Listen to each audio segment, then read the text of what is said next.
He got a lot of criticism as a result of this veil of ignorance thing, and as a result he came up with a separate book called Political Liberalism, and that would be the second graduate course you would get in law school if you're interested, and that kind of expands on that, expands on the concept of the good, but it continues to argue for a theoretical sense of rights and what kind of rights we ought to have, and how rights might improve our state of government and our state of our society, etc. Right? Now, I mentioned that he's the liberal, so if you drop him and you look at who the conservative was, and by the way, both of these were professors at Harvard. Robert Nozick is considered to be the conservative, and he has several important books, Anarchy, State, and Utopia, Philosophical Explanations. Notice that there's this conflict between him and John Rawls. They knew one another. They were both in the same, but basically, Robert Nozick is the one who says, why do we have any obligations to others in our society at all? Why do we decide to do that? If we do have obligations to them, it's because what we want to make sure is that our situation is okay, and as a result we have to care for others in order to make sure that our situation is okay. So that's where our moral obligation comes in our protection of ourselves and our own property and so on. So if you think about the situation in Anchorage, over homelessness, you could see the points of view of those who feel what we need to do is make sure there's more housing and more places for homeless to stay, more medical care for them, more mental care for them, other opportunities and so on. We need to think of those people as ourselves, as our children and so on, as they well might be, and then try to figure out ways of improving their lives and so on.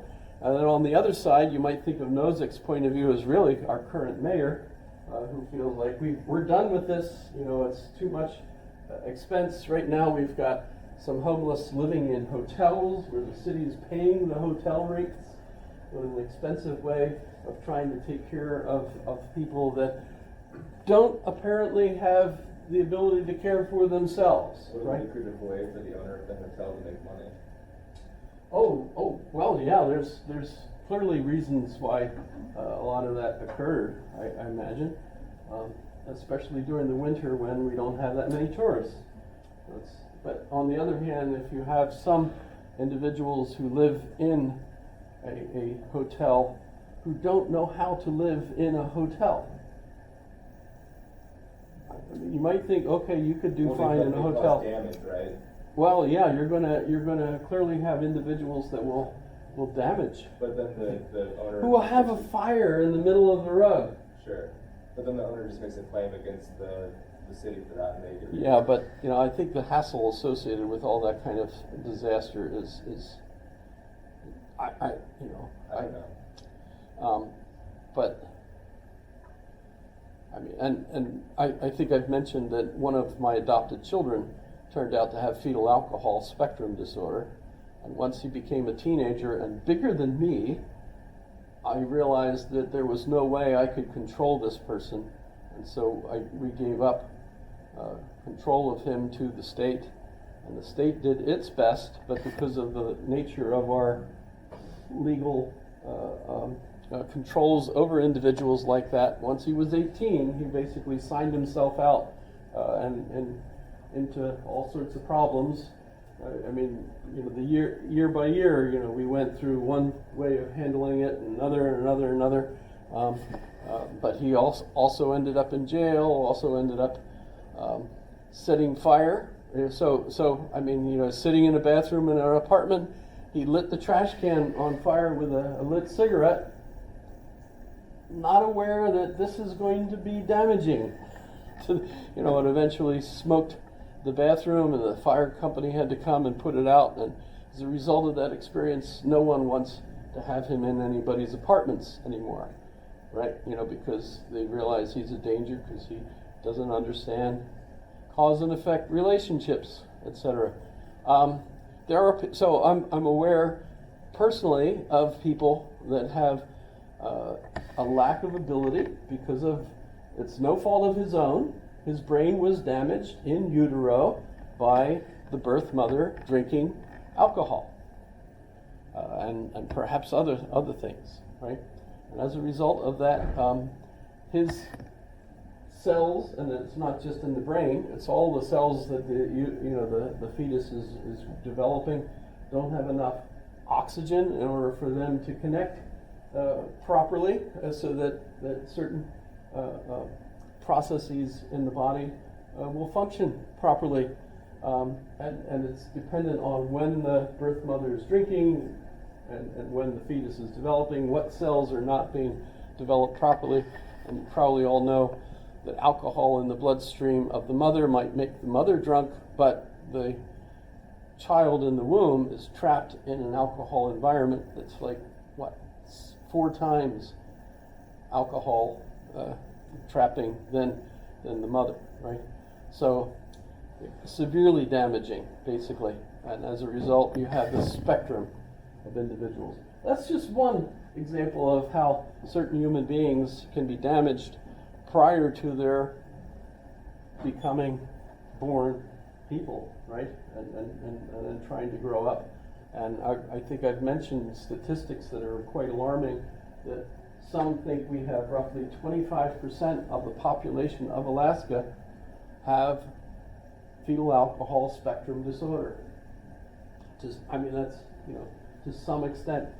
To what extent is it, how damaged is the person?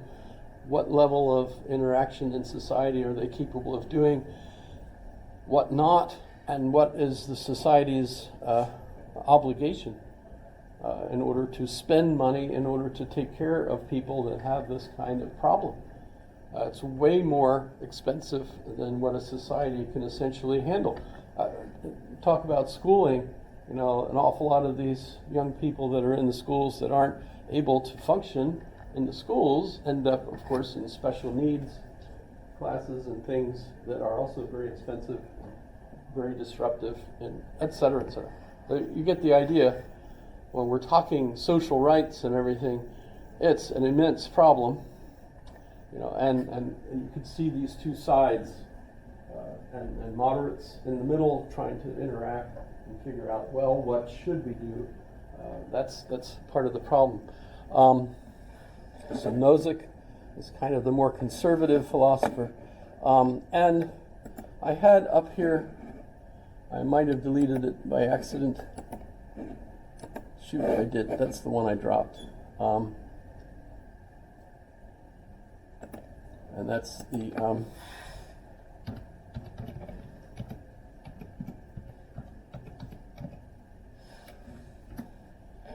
that's the one I wanted. So this is the United Nations. So if we think, and remember the criticism is that our social contract theory is obligatory for those who are members of our contract, so citizens or other children or others who are expecting to become citizens, right? And of course we do argue over rights. Do we have a right to health care? I mean, that's something we argue over, right? Notice that at the time of Thomas Jefferson and the originators of our Constitution and so on, there was no such concept as health care, per se. There was no medical insurance. Hospitals were only a place to go to die. People wouldn't go to the hospital for health care at the time, right? Those things were yet to come. Medical science was... George Washington rode around his plantation, Mount Vernon, and it was a rainy day. He came in and he had the flu or something, and so they called the doctor, and the doctor came, and believing that there were 4 humors in the body, the the the belief that there were four elements in the universe. That's Aristotle. Right? How old is that, right? And as a result of that, you're ill because there's an imbalance in those four humors in your body, and so they thought that by taking some of the blood out of you, you would bring the harmony back in. So they bled George Washington to try to make him healthier. Didn't help. The next day the doctor came, and normally they wouldn't do it twice, but because he was such an important person, they bled him a second day, and he died the day after that.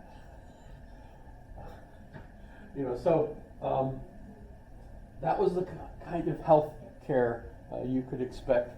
Most people were really not that interested. I think of the sketch in what is it?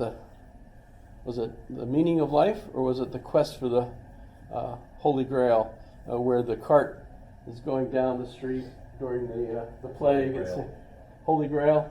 Bring out your dead, bring out your dead. We ain't dead yet. What's wrong with the health care? But today we argue over it. Should we have health care as a human right? Right? Plus we of course worry about the human rights of people outside of our contract area, outside of the United States. That strikes me as people either thinking that this Universal Declaration, which many countries signed, this was inspired and led by Eleanor Roosevelt. This is after FDR had died, and Eleanor was assigned the task of leading this committee that came up with the Declaration of Universal Rights. All human beings are born free and equal in dignity and rights, etc. Wonder what King George would have thought of that. But clearly not something that other countries that don't accept. Now, who signed this? Are they actually obligated to it? As an example, China signed it, and China certainly can interpret it as they like. And as far as they're concerned, they're in full compliance with this. And yet, of course, when our women's liberation folks went to Beijing for their conference one year, and they thought, we're going to really have an impact on the women in China. And they were absolutely frustrated because, number one, they weren't allowed to leave the hotel without an escort. They never really had a chance to interact with common women in China, where they thought they would have the most impact, by convincing them that they had rights and they should stand up for them and so on. But when they did engage with women in Beijing, the women had no idea what the heck they were talking about, because there was no tradition of social contract rights in China, and still isn't, by the way. So this is stuff that I think it's important for us to be aware of, even though there's lots of arguments over it and so on. So John Locke, very important, at least in our tradition, for his social contract theory. But John Locke is also important, and one of the things I think I suggested, if you'd like to read something on John Locke in preparation for today, have a look at an essay concerning human understanding, and what's going on really that's fascinating here. And this is associated with another aspect of his following Thomas Hobbes. He's convinced that Thomas Hobbes is right in describing how we experience sense input and sense data and so on. But he adds to Thomas Hobbes' theory. He thinks a lot about it. And one of the things that he comes up with is considered to be the beginning of British empiricism. So I never quite understood why it's John Locke that's the first British empiricist.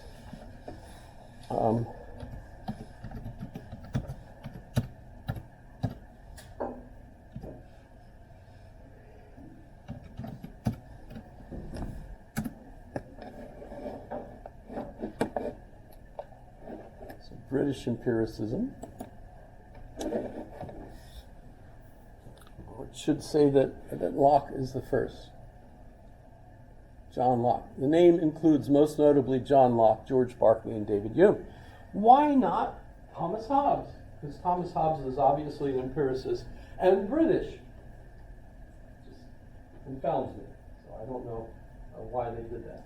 But here's the issue, that with John Locke, for the first time, apparently, we become aware, at least if you're reading John Locke, and you understand what he's talking about, that our senses are interacting with our environment. And by the way, when you're a child,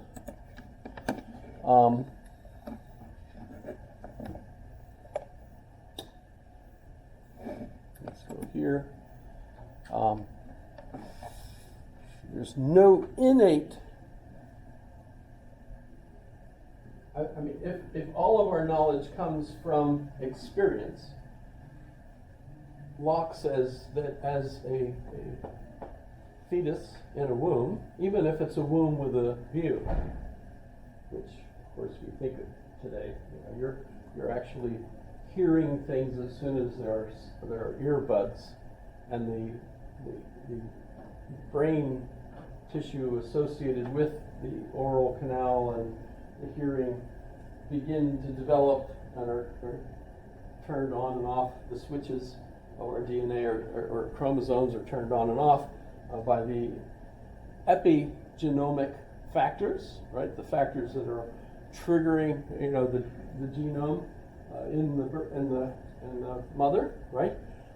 Whether she's smoking, whether she's drinking alcohol, whether she's breathing pure air, drinking good water, having enough nutrition, having music in the environment, hearing sounds in the environment, even the language being used by the people. When we adopted my one daughter, we picked her up at the hospital, and when we saw her, we were so thrilled, and we said hello and everything, and she looked at me with a face that said, "Who the hell are you?" That was the face, that was the expression.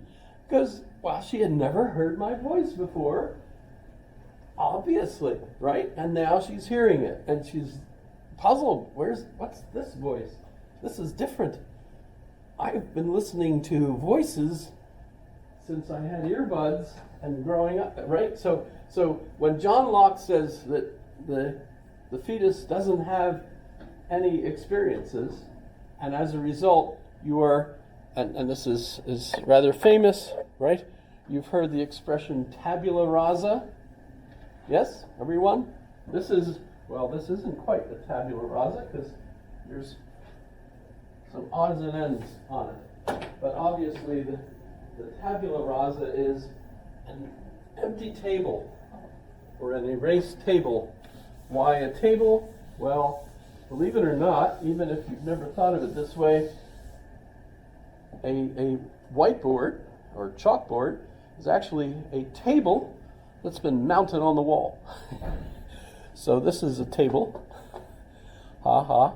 and it's erased. So for Locke, the tabula rasa, or the blank slate, right, is the way the fetus comes into the world. So the child is whammo, there he is. Sorry, that's a Bill Cosbyism. Bill Cosby, he's illegal now, I guess. You can't make jokes about him because of his horrific. Let's leave him out. Well, today we would disagree with Locke on that completely. But as far as Locke is concerned, you've had no experience yet, and what he means by that is, as far as he can tell, the child hasn't had any sensual experiences yet. And so what happens is you gradually grow up having experiences. There's no original, so it's not on mind naturally imprinted because not known to children, idiots, etc. As you get the idea, right? They're not there already. Instead, it is evident that all children and idiots have not the least apprehension or thought of them, and the want of that is enough to destroy that universal assent which must needs be the necessary concomitant of all innate truths. See where he goes with this.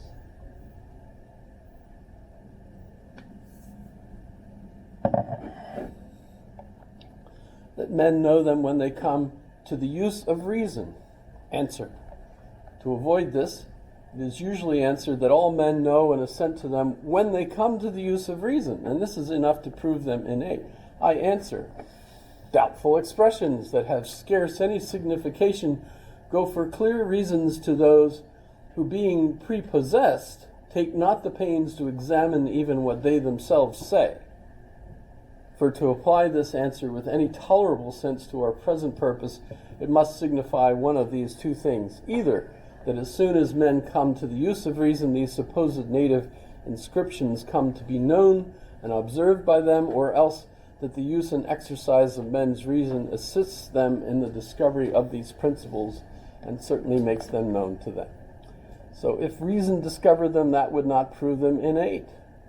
It is false that reason discovers them. So basically, all of our words and knowledge of things comes from the beginning of particular ideas, which he also defines as simple ideas. A child knows not that 3 and 4 are equal to 7 till he comes. Do you see? Right? I don't know if you can follow what I'm looking at here. Till he comes to be able to count the 7, etc., etc.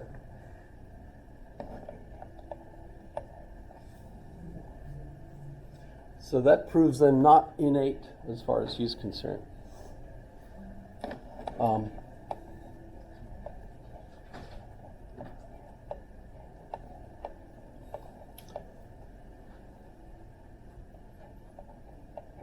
So this is fun stuff if you have time to look at it. And you could argue with it because, of course, an awful lot of what our contemporary science tells us will be by comparison, much different than what he's doing. But remember, this is, number one, a person who doesn't have any children himself, even though he's clearly aware of some children, right? But at the same time, he's not married and doesn't have his own children, and he's not raising them and experiencing this kind of thing. By the way, Rousseau did have children out of wedlock and didn't care for the women that he had children with, nor the children. Didn't give money or anything to help raise them or help care for the women that he had children with either. So basically, Jean-Jacques Rousseau was a French asshole, if you don't mind my saying so. So if you get the impression that I'm not really very happy with Rousseau, you've heard some of my reasons for it. I certainly don't think I would like him today if I met him. A person like that. So that's Rousseau. Locke I would have liked, I'm pretty sure. Although, by the way, I really should stick with this. Recapitulation, I know not how absurd this may seem to the master of demonstration, and probably it will hardly go down with anybody at first hearing. I must therefore beg a little truce with prejudice and the forbearance of censure, till I have been heard out in the sequel of this discourse, being very willing to submit to better judgments, etc.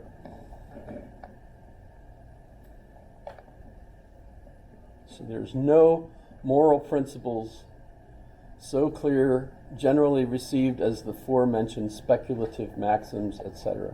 Faith and justice